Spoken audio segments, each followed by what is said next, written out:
This is my Bible. It is God's Word. God will use this book to touch my heart and change my life. I will read this to be wise, hear this being preached, study, meditate, memorize, and apply its truth. For by this I will be blessed and be a blessing, and my God will be glorified. Romans chapter 1. Romans chapter 1. Begins sa verse 1 until verse 17.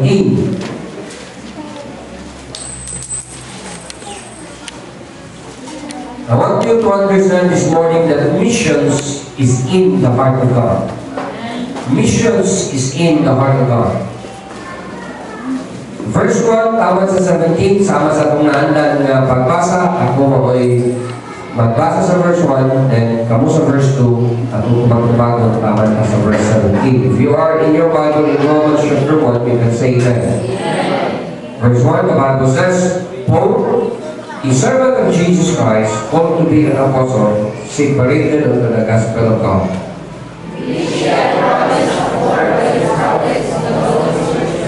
Concerning his Son, Jesus Christ, our Lord, which was made of the seed of David, according to the flesh.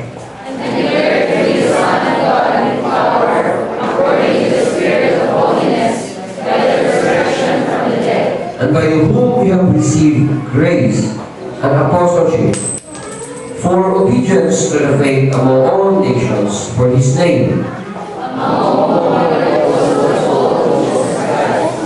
To all that be in Rome, beloved of God, called to be saints, grace to you and peace from God our Father and the Lord Jesus Christ.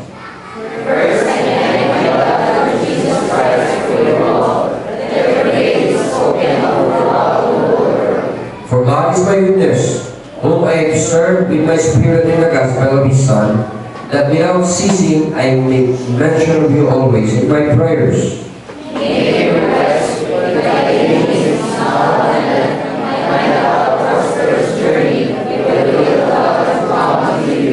For I long to see you, that I may impart unto you some spiritual gift, to the end ye may be established.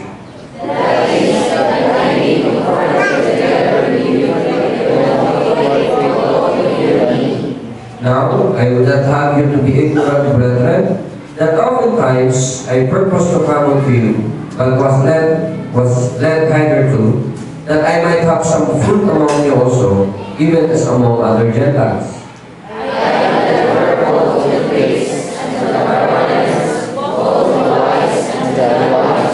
So as much as in me, I am ready to preach the gospel to you that are at Rome also. For I am not ashamed of the gospel of Christ, for it is the power of God and salvation to everyone that believeth, to the Jew first, also to the Greek. For therein is the righteousness of God revealed from faith to faith, as it is written, the just shall live by faith. Diyos magpadalangin sa iyang pulong sa mga mungkot, magpapunta. Coming Father, nagkatugilan ko ni mo karon as we continue to testify that you are God, worthy of our worship, worthy of our praise. Lord, be with us. Palalangin ang sa kakasing-kasing na yung tender ng Holy Spirit sa mga works sa aming needs. Ikaw ng Holy Spirit na nakakag na mo, sinti ka pa na mo sa Spirit ng ano mo. Nagyan mo ba, isipin mo alaga, pagkat mo ang Panginoon sa pinakamaayong mapatulog, sa strong na pundasyon, sa panabot, nakakating mo ang mga mabot sa matapos sa mga kanikan. Kung sa tarami ko Panginoon, Lord Jesus, ikaw ay magabaro sa tubig o yung dako, kung maya mo yung isa, ikaw ay magkakaan. Tugutin na matapos sa karoon, kung ano na pa may mga akusasyon sa iyo, trabaho sa demonyo na mahimong ang mga una-una kasing-kasing dili sa yan, simple nga pati makasabot sa imong katuyuan Ginoo para sa katapusan mo, ikaw kapag mo kagad mo, ikaw mo si imong marili na lubo. Kung nagkaranyo po na sa among pagkadayon karon, hindi mo maya ang mula ito naman, pinakadinig Ginoo sa Kristo na yung mga bata. Salamat kayo na nagiging ka ng Diyos. In Jesus' name I pray. Amen. Kalingkod, pareho.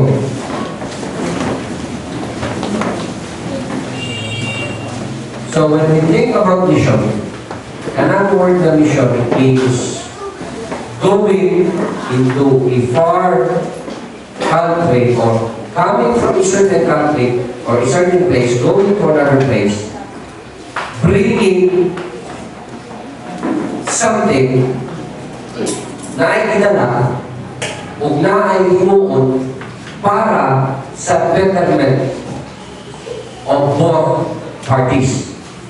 O kasabot, kung nayo sa kalugar, na yung misyon, muadto siya dito sa kalugar, ang may kamo, ang iyahang dalaon, dili lamang para sa kaayuhan ato ng lugar, kundi siya sa mismo, we will be blessed because of his sa iyang himo mapaganto dito.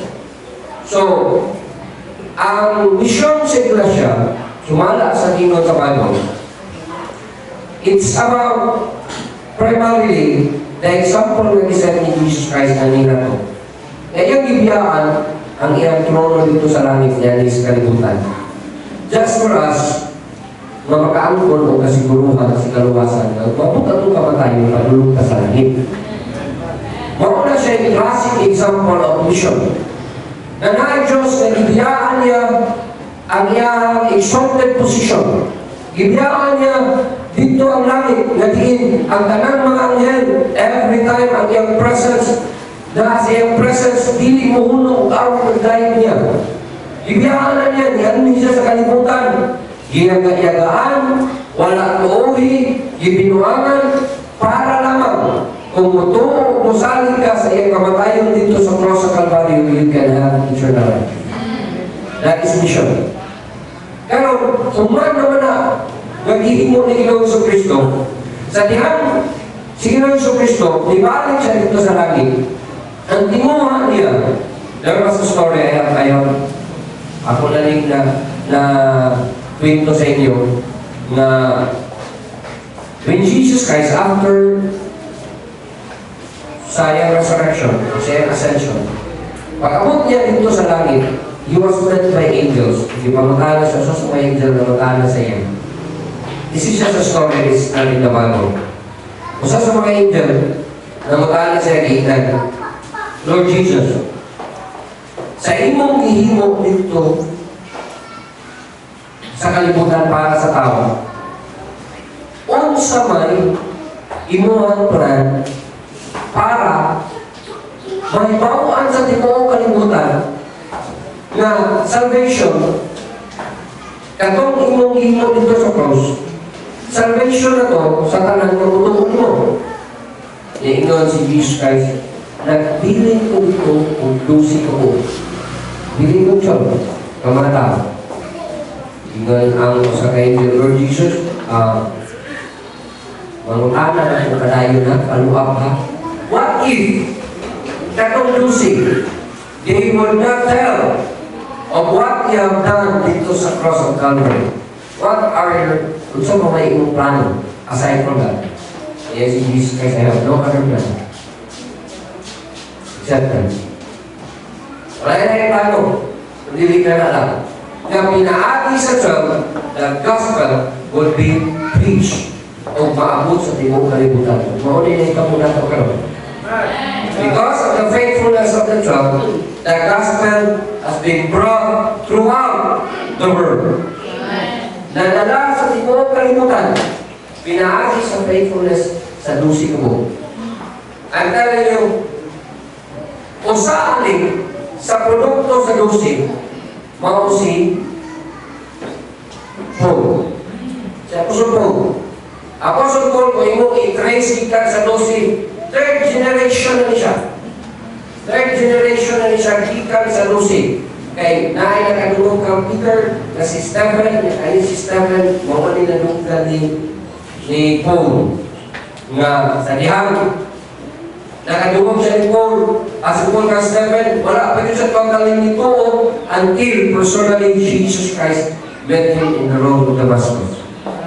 So ingon na ni, o sa dihang, nasabtan ni Paul na ang pagtuog ang Ginoo sa Kristo o ang pagsulti sa mga tao may tungod sa giingon ni Ginoo sa Kristo ng kaluwasan, hindi na dapat pagbunog sa iya. Maunang, He has given His life o galing mauni siya mindset o mauni naasang nauna niya po sa po nga nung iya itugyan niyang pagalingon for mission. Usa sa mga missionaries, greatest missionaries in New Testament Church sa Puso-Puso. Siya maoy, by the grace of God, that been used para to reach out daghan kayo mga Gentile cities o maka-establish yung mga new churches. Si Apostle Paul maoy ang iyang mindset. Tanaw sa verse 14, Romans chapter 1, verse 14. The Bible says, I am indebted both to the Greeks and to the barbarians, both to the wise and to the unwise. So as much as in me, I am ready to preach the gospel to you that are in Rome also.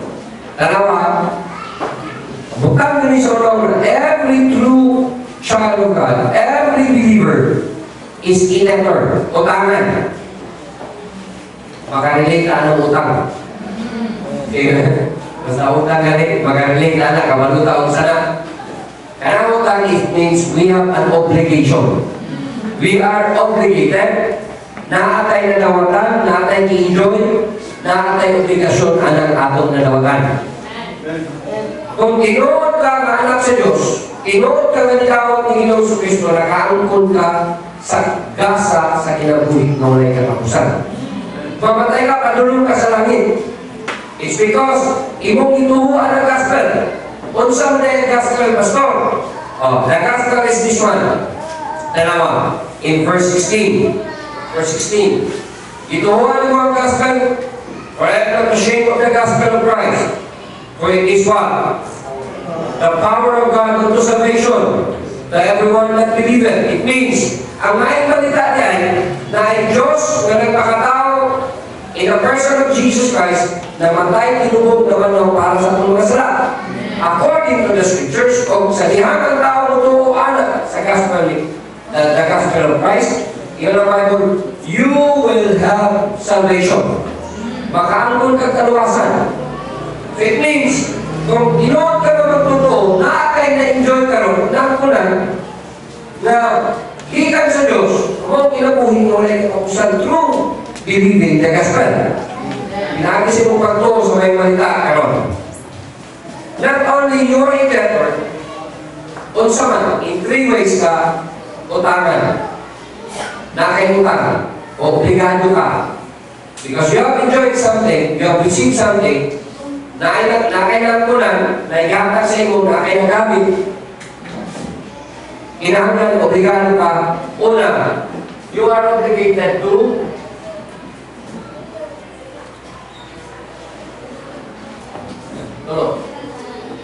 you are obligated to God, you are obligated to other believers, and you are obligated to the unsaved. Una, kung saan may obligasyon mo sa Diyos? Because you have received salvation, you are obligated to declare a testimony that will glorify God. Amen. Obligado ka na, naganawat ka o kaluwasan ikan sa Diyos. Obligado ka, mamudiklara ang testimonyo, magkanang Diyos, na nagluwas mo, ang ayang pasinugan. Amen. You're obligated. Pamindan ka anak sa Diyos, utangan ka anak sa Diyos. In gratefulness dapat, imong pakita ng maayong testimonyo, o pakita kang maayong testimonyo for the glory of God. Amen. Una-una, ikatawa, you are indebted to other believers. In a way, na kinahanglan mo grow ka spiritually. And the way we deal with each other is through our spiritual growth. Muna kung bitaw ka mutungo sa itong spiritual life, muna usahay, hindi ka magkasinagtanay, hindi ka magkatinabangay, hindi ka magkabispirituay. Sa usap-usap, because we have not grown sa itong spiritual life.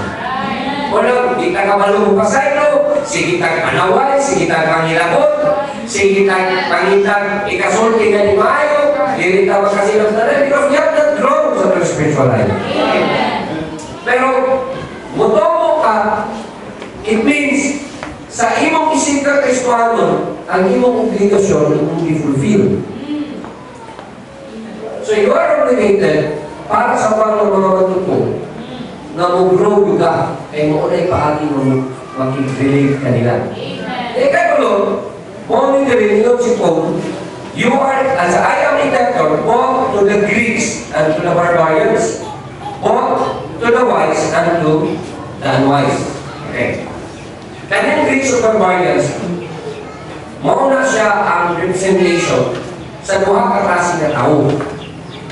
Kanang mga Grigo, mauna sila ang mga tao na atong panahon na they are tinatawag na educated,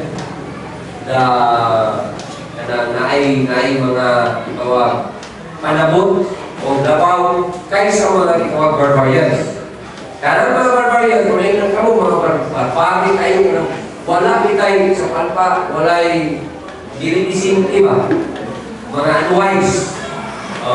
So, only, yung siya pasapon, sa tanang mata ng mga tao, na atay oblikasyon, especially to the unsaved, na kaning mga tao, kinahanglan na ay usulti nila, maitunod sa kaluwasan na pinahan ni Kristo.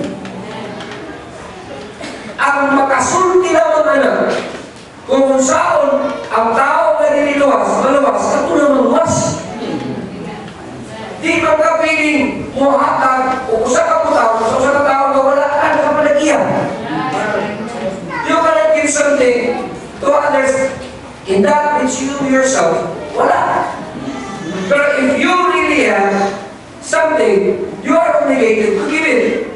Kung naapagkali kay naan mo, o nanginahanglan ng kanilang upang tao, obligado ka, isang moralidad na o ibigbigahan, you are morally obligated to give something kung na ikaw na hinahanglan. Sa una na Biblia. Sa Biblia, kita mo yung Kristohan doon, nakaangkong tagkaluwasan, na ay mga tao na wala pa. Na ay mga tao na pakasabot, may doon sa kaluwasan. So they are called unsaved. But what there was? They are called unbelievers. They are called Greeks. They are called barbarians. Though they are wise, but yet, ang ilang wisdom, wala sila nakaabot sa punto na ang Diyos niya ay dili kay ka ng Diyos na naara makita na ibuhat sa kamot sa tao. Ang ilang mauna na. Mauna ngayon sa Apostle Paul, if you are to read in Romans chapter 1, tanawan na yung mga tao in verse 21, though they knew God, they glorified Him not as God, but were vain in their imagination, or neither were they thankful, but become vain in their imagination. Their foolish heart was darkened. Verse 22, professing themselves to be wise, what? They became fools, and what? Changed the glory of the uncorruptible God into an image, like to corruptible man and to birds and to four-footed beasts and creeping things. But generally, tayo mga tao, though they be wise, they became fools because they have not known the Creator God. Ang ginagawa ng ibaluan, ang ginawa nila, buhat sa kamot sa tao. Hulma sa tao. Hulma sa mga kabuhatan. Wala ginawa sila unsaved. They really not, wala sila nakabalo kung unsa si Ginoong Jesucristo, kung unsa ang Diyos, kung unsa ang kaluwasan na pinahagi ni Ginoong Jesucristo. They need people na hinahanglan sila mga tao, pusuntian na nila. Mura na kita sa una. Nakakay pagtuo sa Diyos, sinsiro ka sa tumituan, pero pagkakantong tao, mamatay ka, kaspuro ka, patulong ka sa langit, hindi ka mutuwa, straight yes. Until somebody told us about faith in Jesus Christ alone, the same. Diba tama na nisulti na itong ang kaluwasan na ng pinagi ni Kristo? Wala laing, umutuo ka, mauna magmaluwas ka. O wala nisulti na ito, alam, magkapiling niya ka, sincerely doing. Una-una na ito, right na kay ka, sayo-sayo ka ng santo nila. Lagi, dagutak-gutaan na, una-una na ito, okay na kayo, makagunit ng tao, una-una na ito, okay na. Kalungay na sila. They need people that will tell Amen. Karena sila mga sincere dia na parehas din ang ato sa una. Kung gusto kita na budot-budot sa Ginoo, pero dili na, una-una na bright sila, pero yung Bible, they became fools. Amen. Kaya ikaw ang blessing na sila. Maparutan na karoon. Minsan may musultin sila para makasabot sila silang kahitan. Kaya kung mag-asing, itong mga believer, unang kita. So, di anak usulot ang misyon. That is where mission comes in. Muna, pwede mong tanong, every heart without Jesus Christ is in mission field. And every heart where Christ dwells is a missionary. Ilang lumini, matatawal ito, walay Kristo sa iyong kasing-kasing. That is a mission field. Usahay na siya sa alayang atong sultian may tungkol ni Kristo. You are debtor, utangan ka na nila. Kanang mga tao na i-allow sa Diyos na come their way, kung tinod ka na magtotoo, i-allow sa Ginoo na mapapot sa iyong kinabuhi ang ikaw yung ganito pagsulti niya. Ikaw mga mahal sa kinabuhi, ganang ikaw may unang kipasabot o ginawa sa Diyos, aron ikaw may yung ganito pagsulti at sa iyong mga mahal sa kinabuhi. Every heart without Christ is a mission field. Mauna siya yung essence sa mission. Kung ikaw man ay Kristo, you are obligated to tell others about Jesus Christ in you. Obligado ka. Mubalik diri, iyon sa puso ko, I am debtor. And i-challenge siya, ayaw ka mo. Pusulti may tunod ni Kristo sa pan. Iyon siya puso ko in verse 15. I am not ashamed of the gospel of Christ. Why? It's the power of God to salvation. Kung ikaw po sa Diyos, tatlo sa kaluwasan, to the Jew first, and also to the Greeks. Dili ka ganyan makuha mo sulti sa mga tao na ito ni Kristo, sultian na ito sila na mapaagi, manuwa sila si Kristo na. Kaya ano? Dili ka din, baka. Huwag mo sa dyan ng ilan. Naman sa Bible. Kung ikaw ako sa akong pagka-preacher, mahala ko ako inaabot na edukasyon, certificate, o singalan na, diploma. Pero sa dihang musulti ko na ito ni Kristo, di ko makuha sa tinsya ko matumamon. Naluhan, makuha ko ng ilan. Huwag ko kami noon. Tinuot ni nga ang paagyan tao maluwas is only through Jesus Christ. Na ay gospel. The power of God to salvation. Tinangan ng mga tao kamaluan. Ang makasunti ng mga lang, ikaw na tinutanay na naanin mo si Kristo. So, only siya mission. So, every believer is endeavored to God, to give a testimony that will glorify Him.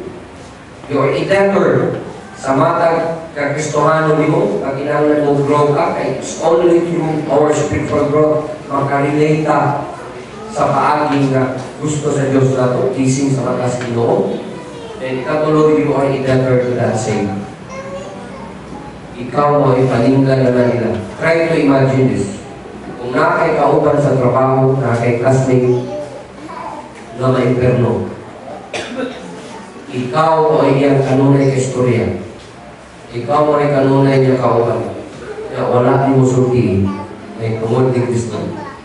Kung saan ka kanyang katuliso. Di ka kaya doon ka grabe ni mo, pangutang, panggaling ka na ako, ano ka kasulti yung kaon ng maluwas? Kaya parami ka, kuyong ka, imong adlaw, makapag-inom, kauman, muani ka na ako, napay kaya hanggang, nakabalibaran, karong kasulti na ito ni Kristo, arong malangin ko, ano ka kasulti, nag-antos na lang ko sa imperno, kung saan ka na Kristo, imong malawatan? Hindi pa lang nakino karon ang deepness, ano na reality, pero one day, you will find yourself crying and wishing that nihimo ka sa iyong obligasyon telling others about Jesus Christ. Dahil mga panahon na namin mga kaila na kung iyan mo, Ginoo sa iluwa ko. Wala kakuha kayo para usulti nila, give me another chance. Pagkasave na ko, sultihan na pa kong tatay, iyak ko pangalan sa kong tatay, lalis din. Lalis na mo, ikaw siya, tuloy ka lang dyan to. Dahil nung lang mo. Six ako, akong ginagin o Lord, take me blessings sa akong parents. Isabot sila, sa akong napunan niya pagpunan. Pagkasabot sa akong tatay, kami ko ang mag-istoryahan anak ko tatay. Pero paano kaya ano kapatid mo? Paano natin Tagalog ng tatay mo? Ano kaya natin sila mapunta sa church? Ano kaya nila maririnig na mayroong kaligtasan o Jesus Christ? Si Mr. yan, kabalo ka, kung tatay sa iyang desire ang Christ para makakong may soul as may honest hearing sa Kristo, yang pamatay mo. Namatay ako tatay, natapos ka na lang kung may soul. Dito, nakawali ako pastor. Ano sa man? Does it take in anak, the worst case, na nakaging mamatay pa, usa, mangisog, musulti sa upan, ay pumunti Kristo? Wakon pa na ito, mapaora na ipaaging ang tao ay anisirin sa Kristo. Atong mga mahal sa kinabuhi, wakon na ito, nga mupay ka anak ng price para lang nasa na anisirin sa Kristo. Kung karoon ka, pwede ka magalila ko silang sultihan. O ito nga, ko nga, sige na lang.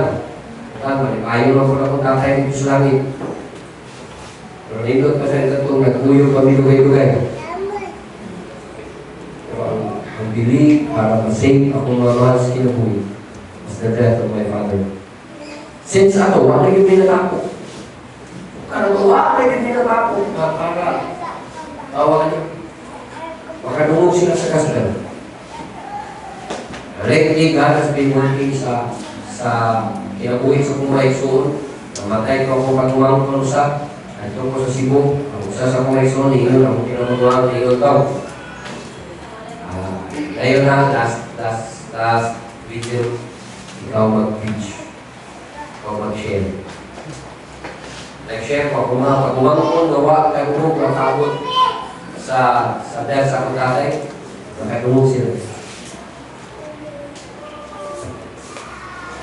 Ako obligasyon sultihan ang tao ng ito ni Kristo. Obligado man. Ang imong kailan, dili na ko kailan. Ang kailan sa imong kapan, dili mo kailan. Lahi-lahi, i-allow sa Diyos ng mga tao na to. Pero one thing for sure, i-allow ka sa Diyos para gamiton ka niya pagsulti sa mga. He wants to use you to tell them about Jesus Christ. Kung hindi ka na ikamusulti, ikaw yung mao'y paninglan na nila. Sa akin, nakagalit na yung mga, di ba, sa upang butak, may kita mo storya. Makikibati pagalit ka. Makiglanis pa ka. Na yung mga negosyo, ako yung ipresenta. Pero si Kristo.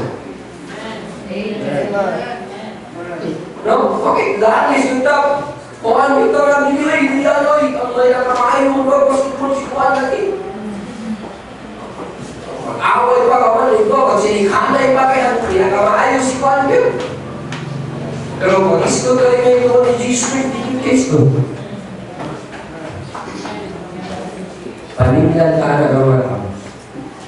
So, we are obligated. Every true child of God, one obligation.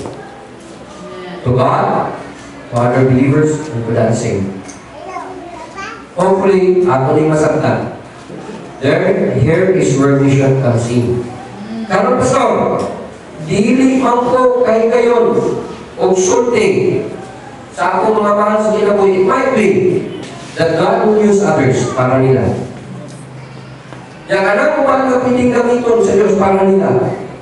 Kaya mo mga na mama, napiling kami doon sa Diyos. Lahat tao para masultian na sila. They might be the preacher na kinahanglan na itong abangan.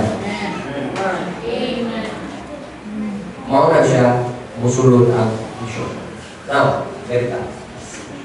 Unsa man na ini pledge sa mission?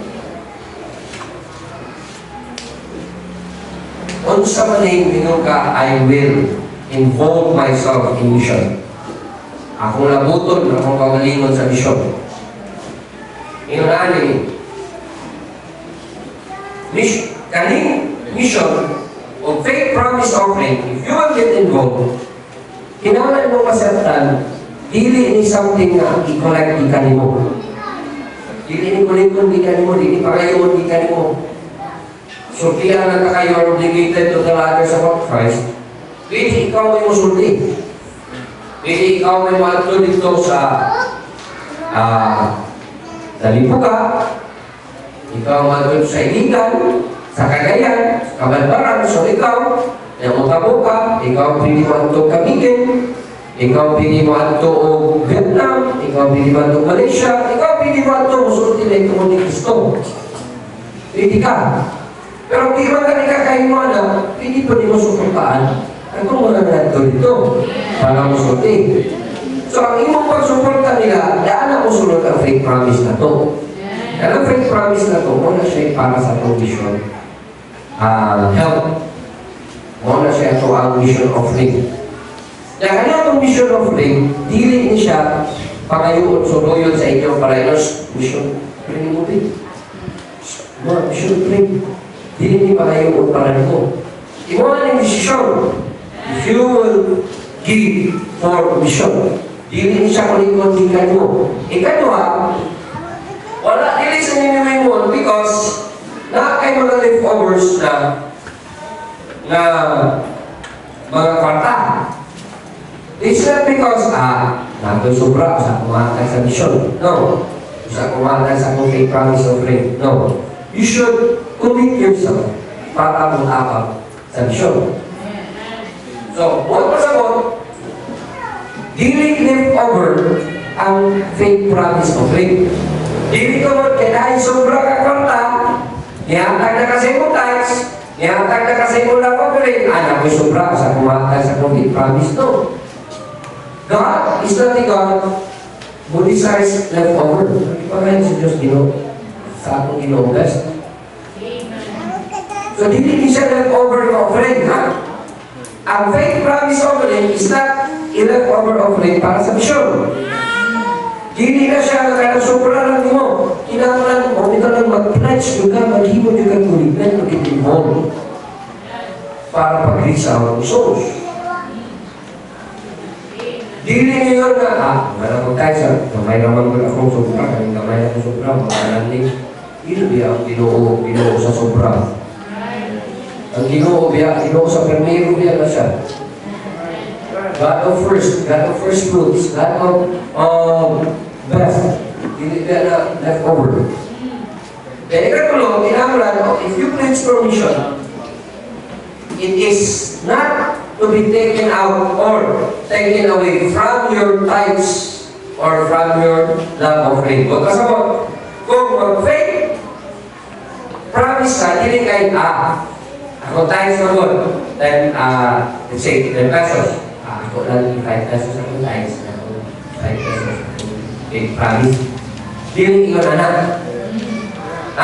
Kailangan magkasabot na ang faith promise offering para sa mission, wala na. Kaya sa tithes di mo, tingnan mo sa yung tithes waon. Your tithes is what you owe to God. Imuha ko lang dapat iuli na iyakan sa Diyos. Ang imong faith promise offering is an offering that you are sowing seeds. Nagpugas ka na. Dili na, imong bayin-bayinon ang imong tithes para makahatag ng faith promise offering. Dili. Lahi ka na imong faith promise, lahi ka na imong para sa mission. So, if you would commit yourself to help mission, mag-bless ka for mission, yun na niya, una, dili ka na kukuson. Ang iglesia, di pupos, iwanin ako. Imuha na lang desisyon if you will make it, if you will do it. Dahil isa na kulikon sa imo na, lagi mo kag, kaya ikaw na kay commitment na, lagi mo kag, nag-fill ka sa commitment form, you say, I will be giving mission 100 a month. 100 pesos a month. Hindi na, ikaw man sa bulan, hindi na ako napanood, pero ikaw man yung mission 3. Hindi na ako. Why mo kuliktan mo? Imo ka lang, desisyon, imo ka lang, palayo nun. It's your plans. Imo ka lang. Kadwa, kailangan makasabot ka, na postan man, sa kutabang ka para sa misyon, ayaw ihata ng mong leftover. Kundi, fix an amount. Pag fix of certain amount, tama yung gusto itabang for misyon. Kaya, sama sa kong ingon, pwede na natili kita ng ibang lakaw para musulti na ito ang divisyon. At ang suportaan ng mga manglakaw.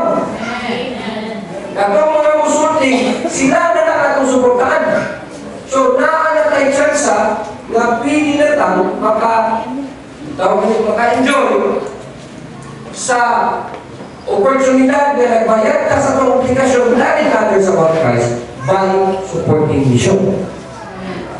So, morning, ang imong tithes ayaw kuhain para sa imong mission offering. Ang imong tithes, imong mga tithes. Ikaw mo ba, hindi na ba pili nung ilaron? Hindi na ba pili nung ignon nga, kapagalo si Pastor Manilo. Actually, huwag yun yung kapagalo.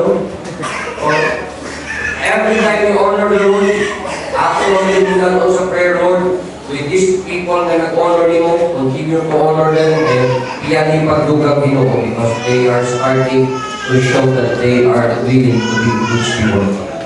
Honor na po, prayer. Honor ka mo ba? No, padayon sila may mga mapilingalan. I-increase pa nila ang capacity to be good stewards. So, hindi pa ang gikan sa tithes ha?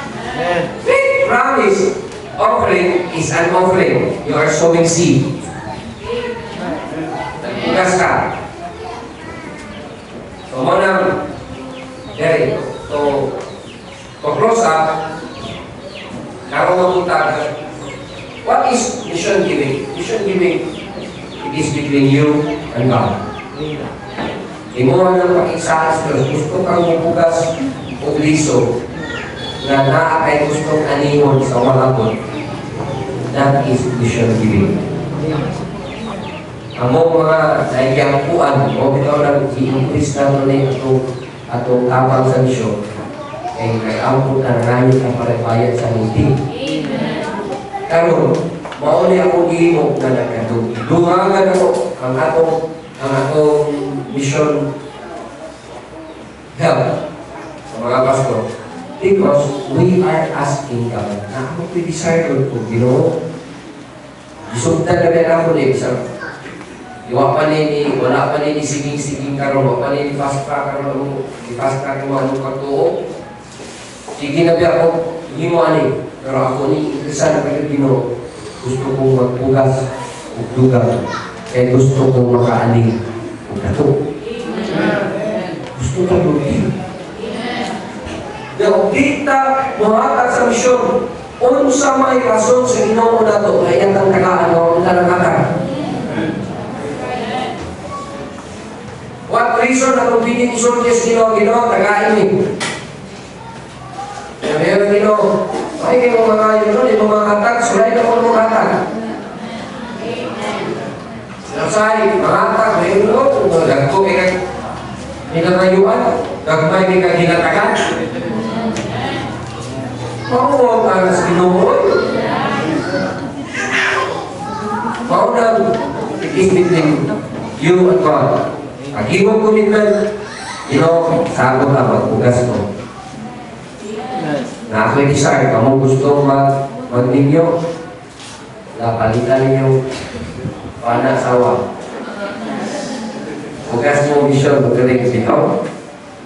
Na ako'y mga desire sa inyong kasing-kasing, sige pugas. Ginoo kabalo na. Gusto mo dalawon mo sa ikabubuntod sa Ginoo asal, dahil pugas. Kung makabalo ka sa Ginoo, kabalo ka yung kakinanya, sige, ako niya, shoot ka sa Ginoo, bukas. Ano, di ka na yung mahali. Maong pilit principle, di ba gana ni mo piling otron. Kano sa ang mag-uunga makaali? Kung naay, ibugas. Ay daw kaya na, mangani ko mangga, karong sunod to eh. Yan, nanandong na ka, matang din.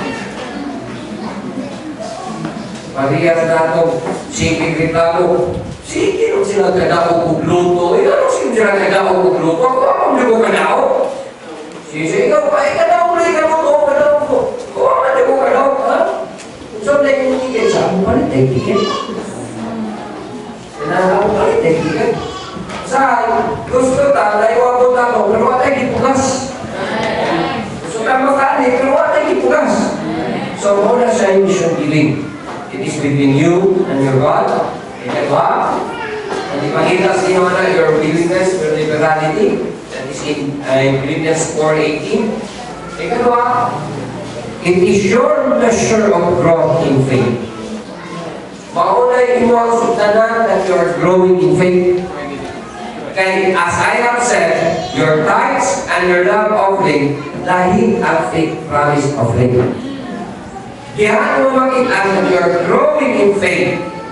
Dahil kung masabtan ka, tubo pinagis mo matuos, Ginoo, pinaagi sa imong paghatag sa imong faith promise offering.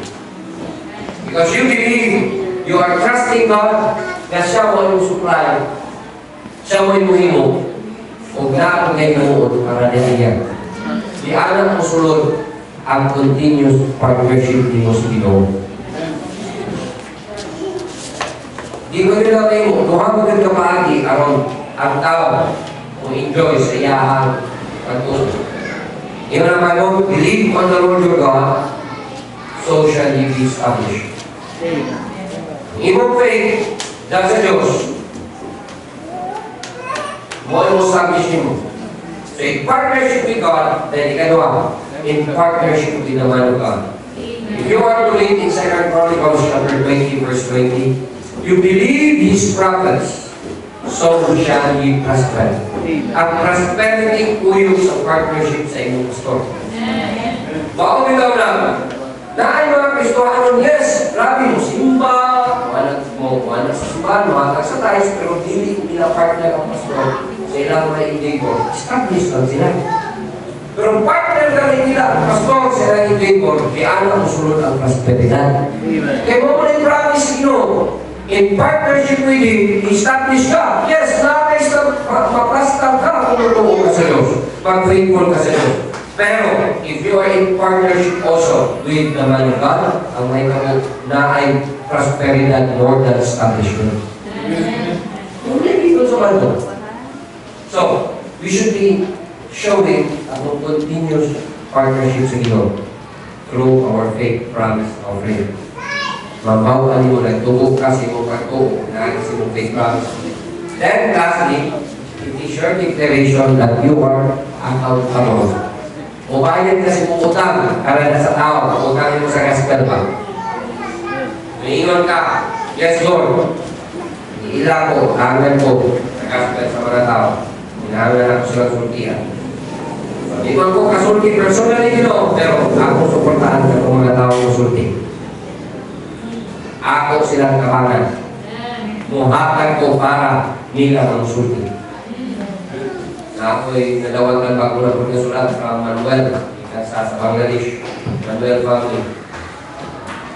When nobody needs somebody, title sila ang sulat na sila yung mga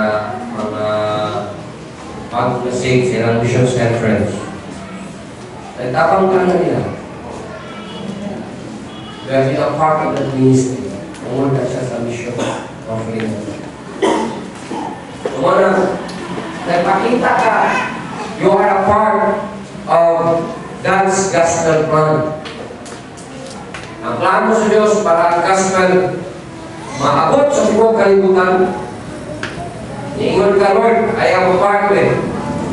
Yung sa inyong pagtikaran. Pagtikaran. True faith promise offering. So, bawat siya yung mission giving.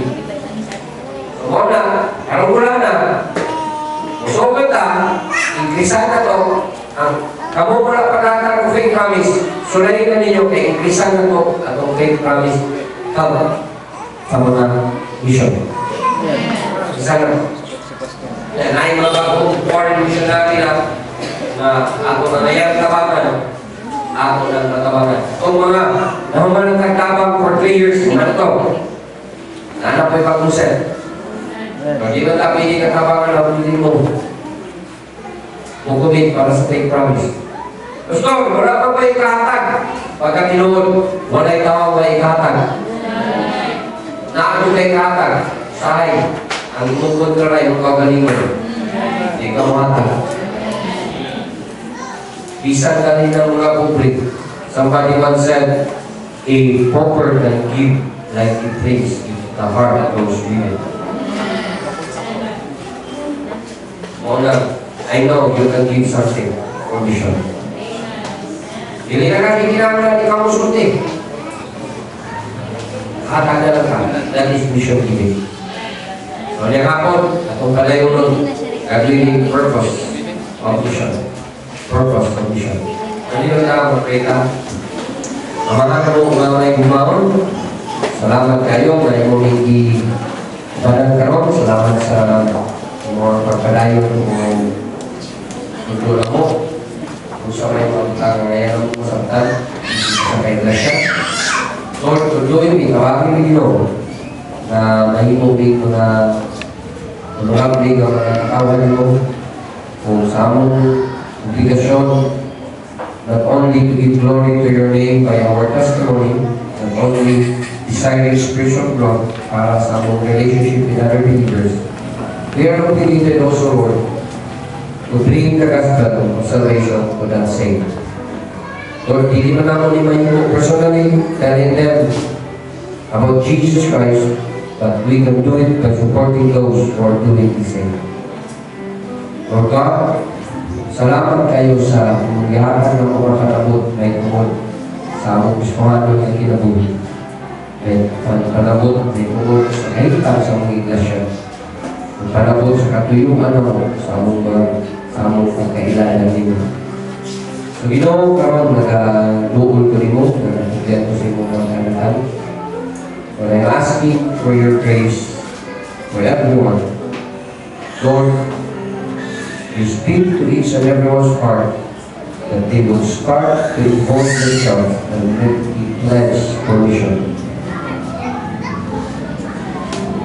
Ikaw ay magbutang aning amaw sa ilang kasing-kasing. Ikaw mag-impress ka nila na kailangan imuong ang ilang responsibilidad o declare sila that they are accountable sa obligasyon of telling others about Jesus Christ. Lord, ang kapagyanan nila. As I have always prayed every time as I come into your throne of grace, Lord, again, I continue to ask you for blessing and favor para sa mga kapasanan niya. You know, ikaw ay pabalo sila mga kasing-kasing. Ikaw magkakadayon pa lang po. Sila pagpuo, sagit ang kalimutan natin. Salamat kay Ginoo kung kasagyan mo ang layo kita. In Jesus' name, I pray. Amen.